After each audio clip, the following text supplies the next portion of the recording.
мамлекеттик инспекция жана башка Токмок шаарынын службалары менен чогуу иштеп, мына өзүңүздөр февраль айы, март айларында, январь айларында көрдүңүздөр, балык кармоо жайларын ошо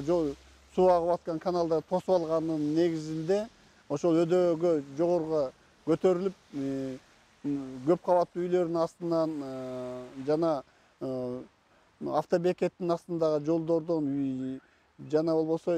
жеке үйлөрдүн подвалдарын каптоо шарттары болду эле. Мына азыр биз мына 2 айдын жүзү боюнча иш алып барып, ошолорду алдыруу боюнча, ошолорду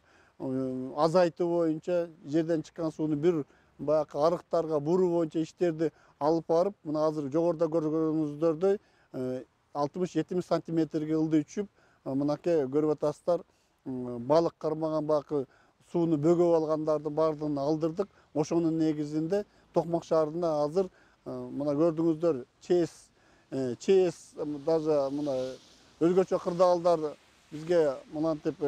айтылды эле. Ошолордун баардыгын иш алып баруунун негизинде